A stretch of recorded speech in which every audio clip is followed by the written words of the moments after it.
Bismillahirrahmanirrahim. Assalamualaikum warahmatullahi wabarakatuh. Alhamdulillahirabbil alamin, wassalatu wassalamu ala asyrafil anbiya'i wal mursalin wa ala alihi wa ashabihi ajma'in, amma ba'du. Puji syukur kehadirat Allah Subhanahu wa taala. Allah Subhanahu wa taala telah memberikan kepada kita nikmat iman, nikmat Islam, nikmat kesehatan, sehingga pada bulan Ramadan ini kita dapat melaksanakan saum Ramadan. Salawat dan salam mudah-mudahan tetap tercurah kepada Nabi yang mulia, Nabi Muhammad sallallahu alaihi wasallam, dengan ucapan Allahumma sholli ala sayyidina Muhammad wa ala ali sayyidina Muhammad. Baiklah, pada pertemuan yang berbahagia ini judul saya adalah persaudaraan dalam Islam. Persaudaraan di dalam Islam dikenal dengan istilah ukhuwah Islamiyah. Persaudaraan Islam ini digambarkan oleh Allah Subhanahu wa taala di dalam surah Al-Hujurat ayat 10. A'udzu billahi minasyaitonir rajim. Bismillahirrahmanirrahim. Innamal mu'minuna ikhwah. Sesungguhnya orang beriman itu adalah bersaudara.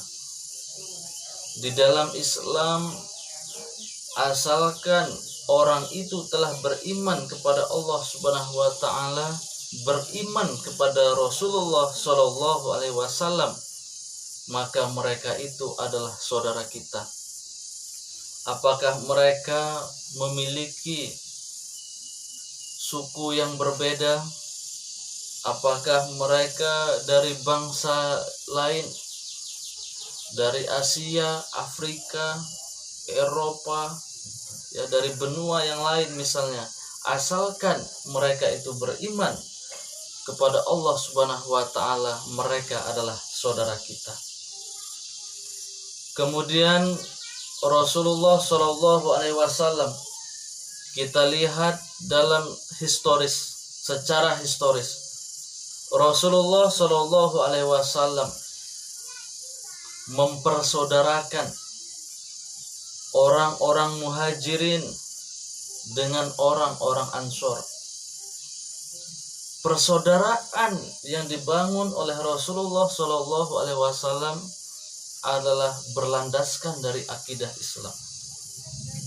Kita runut di Mekah misalnya, ketika Rasulullah Shallallahu alaihi wasallam menerima wahyu dari Allah Subhanahu wa taala, maka Nabi Muhammad Shallallahu alaihi wasallam menyampaikan risalah Islam ini kepada Khadijah.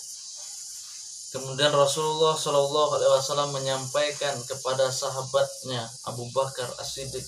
Kemudian Abu Bakar As-Siddiq beriman kepada Allah dan Rasulnya. Nah, begitu seterusnya. Para sahabat yang ada di Mekah pada waktu itu yang telah beriman kepada Allah, beriman kepada Rasulullah Shallallahu alaihi wasallam. Para sahabat ini sami'na wa ata'na, ya, mendengar dan mentaati Rasulullah Shallallahu alaihi wasallam. Apa yang diperintahkan oleh Allah, apa yang disampaikan oleh Rasulullah diamalkan oleh para sahabat. Nah, setelah kaum muslimin, ya, beriman kepada Rasulullah Shallallahu alaihi wasallam, para sahabat ini mereka dipersatukan, mereka adalah saudara. Kita lihat bagaimana, ya, peradaban jahiliyah pada waktu itu. Sebelum Islam datang, maka siapa yang kaya, siapa yang memiliki jabatan yang tinggi, memiliki pangkat, memiliki kedudukan, ya, sebagai bangsawan, maka itu adalah kedudukan yang sangat tinggi. Begitu juga sebaliknya, orang-orang miskin, fakir miskin, para budak, maka mereka akan terlantar. Mereka tidak pernah perhatikan, karena mereka memiliki jenjang, memiliki kelas yang paling mulia adalah orang-orang yang memiliki harta yang banyak. Tapi berbeda dengan Islam. Setelah mereka memeluk Islam, kita lihat seperti Bilal bin Rabah, seorang budak, ketika telah masuk Islam maka dia dipersaudarakan oleh kaum muslimin, maka tidak ada mengenal ya di situ siapa yang kaya, siapa yang paling mulia, tetapi orang yang paling mulia di sisi Allah adalah orang yang paling bertakwa. Nah, sehingga dengan persaudaraan Islam ini antara budak dengan orang kaya, dengan bangsawan menjadi satu, menjadi sama kedudukannya di sisi Allah Subhanahu wa taala. Inilah luar biasanya persaudaraan di dalam Islam itu. Kemudian kita lihat lagi, setelah Rasulullah Shallallahu alaihi wasallam mengutus seorang sahabatnya ke Madinah, pada waktu itu bernama Yasrib ya, yang bernama Mus'ab bin Umair. Ketika Mus'ab bin Umair mengislamkan ya, sebagian orang-orang Madinah mengajari Al-Quran, yang sudah masuk Islam diajarkan Al-Quran, diajari tentang hukum-hukum Allah Subhanahu wa taala. Nah, ketika Mus'ab bin Umair ya berada di Madinah mengajarkan Islam selama 1 tahun, akhirnya orang-orang Madinah ya, mereka mendatangi Rasulullah SAW ke Madinah. Nah, kita lihat setelah hijrahnya Rasulullah SAW ke Madinah, hijrahnya para sahabat ke Madinah, maka Rasulullah SAW mempersaudarakan orang Muhajirin dengan orang Ansor. Orang Muhajirin meninggalkan kampung halamannya, meninggalkan usahanya, meninggalkan harta bendanya, kemudian berhijrah ke Madinah. Sampai di Madinah, orang-orang Madinah menyambut gembira kedatangan orang-orang Muhajirin. Orang-orang Madinah memberikan tempat bagi orang-orang Muhajirin. Inilah persaudaraan yang hakiki, persaudaraan yang dibangun oleh akidah. Nah, setelah hijrah sahabat, kemudian yang terakhir barulah Rasulullah SAW berhijrah ke Madinah. Nah, di Madinah itulah Yasrib kemudian dirubah menjadi nama Madinah Al-Munawwarah. Ketika Rasulullah SAW sampai di kota Madinah, Rasulullah membangun peradaban Islam yang agung di sana. Nah, peradaban Islam yang agung itu tadi, yang pertama tadi adalah dibangun persaudaraan di dalam Islam tadi. Nah, dengan adanya persaudaraan orang-orang Islam, sesama orang Islam menjadi kuat. Nah, Rasulullah mengatakan al-mu'minu lil mu'min kal bunyan yashuddu ba'duhum ba'du. Orang mukmin itu, mukmin satu dengan mukmin yang lain itu adalah ibarat sebuah bangunan yang saling menguatkan satu dengan yang lain, sebagian akan sebagian. Oleh karena itu, jika kita melihat bagaimana sirah perjalanan Rasulullah SAW, para sahabat Nabi yang mereka disatukan oleh akidah, mereka orang Islam bersatu, tidak ada perpecahan, tidak boleh berpecah belah, sehingga Madinah menjadi mercusuar, Madinah menjadi peradaban yang agung pada waktu itu. Oleh karena itu, ini di bulan Ramadan tahun 1443 ini, mari kita mencontoh bagaimana Rasulullah SAW membangun persaudaraan sesama Islam ini. Jika kita mencontoh Rasulullah SAW, insya Allah negeri kita ini menjadi negeri yang baldatun tayyibatun wa rabbun ghafur, yang mana antara kaum muslimin satu dengan yang lain, antara orang muslim apakah itu yang berada di Sumatera, di Pulau Jawa, di Kalimantan, Sulawesi dan sebagainya, Mari kita umat Islam ini menjadi bersaudara, persaudaraan yang kuat yang dicontohkan oleh Rasulullah SAW.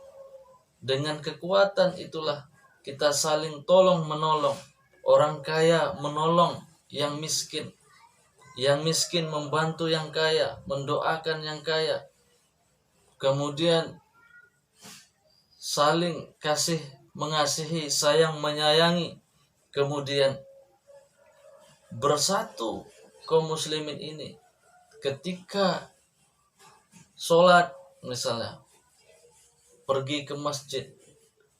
Nah, di masjid itulah kita bertemu dengan saudara-saudara kita juga. Kita memakmurkan masjid. Nah, dimulai dari situlah kemudian kita menjadi umat yang sangat luar biasa. Artinya di dalam Islam ini bukan hanya masalah keduniaan saja, akan tetapi dari seluruh sisi-sisi kehidupan kita ini harus didasarkan, harus dilandaskan oleh akidah Islam. Sehingga dengan landasan Islam itu, kemudian hukum-hukum Allah Subhanahu wa taala kita laksanakan, kita jalankan, insya Allah kehidupan kita menjadi kehidupan yang berkah. Nah, kita lihat lagi misalnya dengan adanya persaudaraan di dalam Islam ini tadi, kemudian orang-orang kaya memberikan infak, memberikan sedekah kepada orang-orang miskin. Nah, ini adalah merupakan sebuah persaudaraan yang luar biasa. Kemudian kita memperhatikan saudara-saudara kita, memperhatikan tetangga kita. Ketika mereka meminta bantuan, kita bantu. Kemudian di masyarakat ketika ingin mengadakan gotong royong, mengadakan kegiatan-kegiatan, mari sama-sama kita melaksanakan. Kita bareng-bareng bersama-sama untuk apa?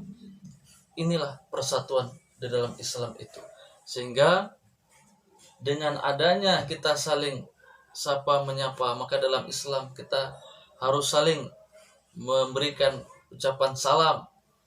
Nah, dengan sering bertemu, sering berinteraksi dengan masyarakat, dengan tetangga kita, sehingga kita mengetahui problem-problem yang terjadi dalam kehidupan ini.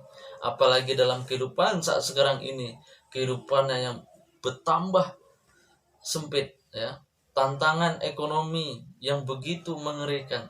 Nah, dengan adanya persatuan ini, dengan ada ukhuwah Islam ini, kita dapat bantu-membantu.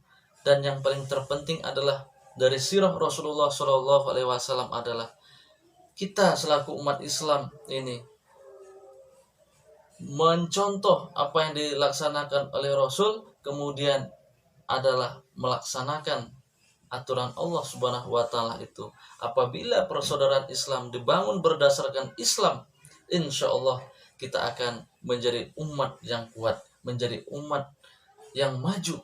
Tetapi ketika kita umat Islam ini tidak bersatu, umat Islam saling cuek, umat Islam sesama umat Islam saling jauh menjauh, maka kekuatan Islam ini akan sirna.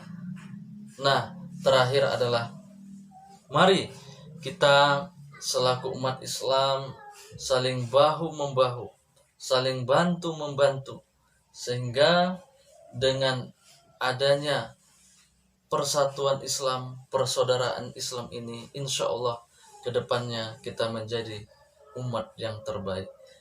Demikian yang dapat saya sampaikan. Wabillahi taufik wal hidayah. Assalamualaikum warahmatullahi wabarakatuh.